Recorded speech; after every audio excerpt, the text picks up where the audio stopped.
This video is focused on a vice president of product management candidate. The leadership principle at work here is hire and develop the best. And the question that gets asked here is actually one that I don't use that often. The reason I don't use it that often is because it's very, very specific to a more senior level leader. And I'm really trying to get at how they move people through their organization. Welcome back to Interview At, where our core mission is to help 100,000 people land their dream job. And as a former executive of Microsoft, Amazon, Oracle, a handful of startups, Wall Street, well, I've had a hand in hiring people, moving people through the process, getting people promoted, and it's really something I take quite seriously. As always with these interviews, I'm going to let it play out as it happened while I was doing it with a customer, and I will jump in from time to time with commentary. So yeah, a person I have in mind, I spent 2 years with at his name is slight overshare. I promoted him definitely multiple, I think at least twice. And actually one time I had to go toe to toe with the CEO to promote him, who did not want to do so. So the reason that, so why him? So what I look for, so let me give the framework I think about of like what makes somebody, so I have a set of things, like 8 things that I think make great product managers. So I have a framework of 8 things. I won't name every last one of them, but I'll touch on a couple of them that help explain why I promoted him multiple times. One of the first things I want you to take note here is how this candidate approaches this answer. More senior level leaders and people who have been successful over a duration in their career, they're successful because they have repeatable frameworks for success. Love that he's got the framework and he's going to share it with me, but he actually does a little bit more here, which is, it's just a great thing to do in an interview. He's telling me what he's going to tell me, and more importantly, he's telling me what he's not going to tell me. Right? So Hadi had let's say his 8-part framework, and he's like, well, I'm just going to start talking. And he just lays out, well, there's 3 framework. Here's the 3 things I look at, knowing that there was 8, but he says 3. Unfortunately, he's introduced to me the possibility that he's missing something, right? I start filling in the blanks with, well, why doesn't he think about this or this or this, right? He's very clear about what he's going to tell me or how big the thing is and what he's not going to tell me. He's helping me latch onto and frame up and listen to actively the answer he's going to give me. This is a common mistake, especially with more junior people, is they just talk and talk and talk, and they don't actually set the context, nor do they even answer the question at the front end to help the interviewer understand what they're about to hear. So he's framing his answer up front, what he's going to tell me, what he's not going to tell me, and then he's going to move through it. It's a great way to start the answer. So as I touched on earlier, like my fundamental framework is that great PMs know how to get the best ideas from a cross-functional group and then move those forward at high pace and quality. So that's what I really look for in PMs is like, can they drive high pace, high quality? And so then you say, okay, well, what do great PMs need to do to drive high pace, high quality? They need to be able to get levered in a very succinct way. So people look at PMs like, oh, well, hey, Bob there is working with 8 engineers and so is Susie, or so is whatever, Roman. But why is Roman getting promoted over Bob? And typically why this individual is that they are able to paint a multi-quarter, multi-year vision very clearly and explain why that vision makes sense.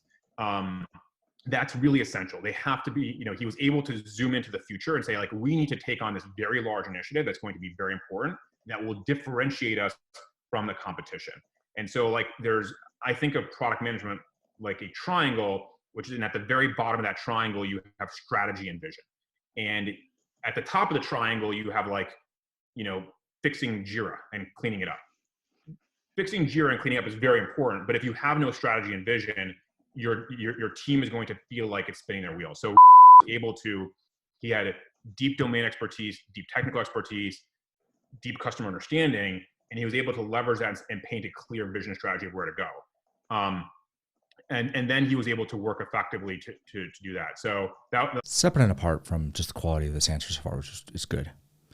A question I get asked a lot is, how should I think about progressing my career? How should I think about being effective? And this is now going to kind of be very focused for product managers. If you're not a product manager, I apologize. But this is a VP who's clearly very good at managing employee growth and having a structured framework for how he thinks about success. Now, how he thinks about it, how I think about it, how multiple senior leaders think about it, they're all kind of variations of the same theme. So your mileage may vary for the specifics of what he's outlaying here. But he's very clear about one thing, which is the folks the PMs that shine are the ones who can zoom into the future, think about the future, and then pull it back and enumerate the steps to get there and get leverage from across multiple groups to accomplish that bigger goal. That's a very different thing than a more junior PM who, as he points out here, is managing Jira, managing some small feature. It all comes down to impact, thinking big, and ultimately delivering results, which are core leadership principles for product managers. So I just want to point that out here, which is, it's not just me saying these things. This is a VP candidate who's walking through his framework for how he thinks about advancing lower level folks through his organization and what he's looking at. And he's kind of laying out for you yet another kind of roadmap for how to think about your own career. If you're getting any value from this content, I would love it if you click like, if you click subscribe, or even if you click share and send it to someone who you think would gain value from this video. It really helps the algorithm. It helps me a lot. And it gives me the energy to keep going when I see comments from people saying this was amazing content. So thank you very much. Like for me, that is what makes great product leadership.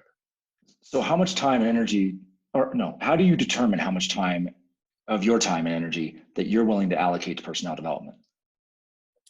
So in my role at that point in time, it was significant.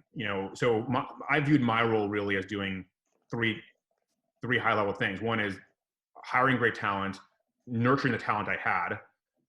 So that's one bucket. Mm-hmm. The second is product vision and strategy for the whole org, and then lastly process. So when I looked at people, I was spending half of my time either working with my team or recruiting. That was a significant part of my time, because I had to show them, from my perspective, of like, hey, this is what I think is this is the machine to build the machine, right? If you want to have a team that can actually do this at scale, you have to coach and guide them and show them this is how to go do it. So, with I don't know, we obviously had regular weekly one-on-ones, but in addition to that, we would have multiple kind of like zoom out conversations where we'd be like, okay, let's move away from the week to week. Why are these the right initiatives? Do we need to pivot? Do we need to change course? And also I would give him coaching and guidance of, of like how to recruit and also how to give feedback to his team, because he was a new manager. So he was actually learning how to manage people. So I had to give him a lot of feedback of like, look, now Roman was in it to it. And so, yeah, so I was spending, to answer your question, a significant amount of time, both I'd say tactically and then also like more zoomed out. It's always interesting going back and using one of my earlier mock interviews. One, just the quality of the video of me, it's just bad with the wired earpiece, which is actually Bluetooth. Anyways, but also I was still figuring out how to do these interviews and didn't kind of probe into the great depth of content around the kind of follow-on questions I would ask, which I'll get into here in a minute. But this was a shorter answer, but the candidate did such a good job of just laying out their framework for, here's how I think about the world for my teams.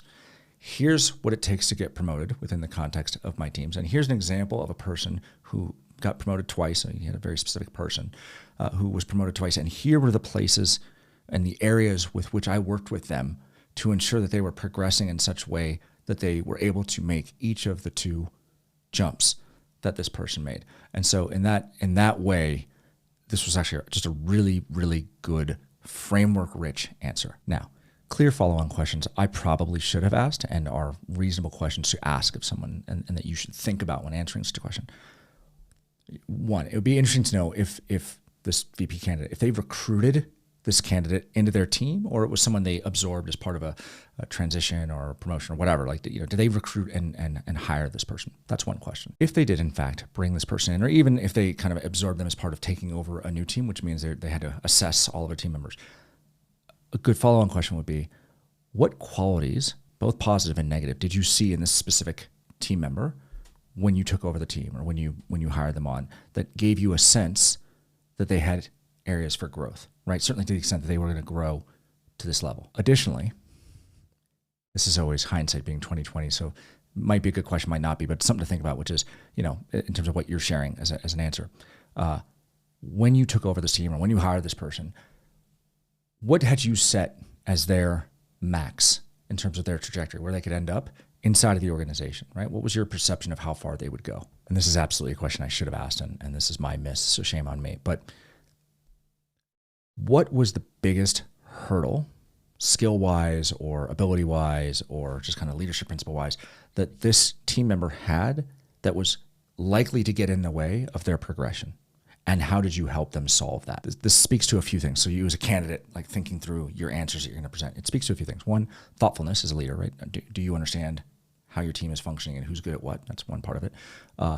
Can you assess accurately who's going to perform well, who's not, where the kind of pluses and minuses are.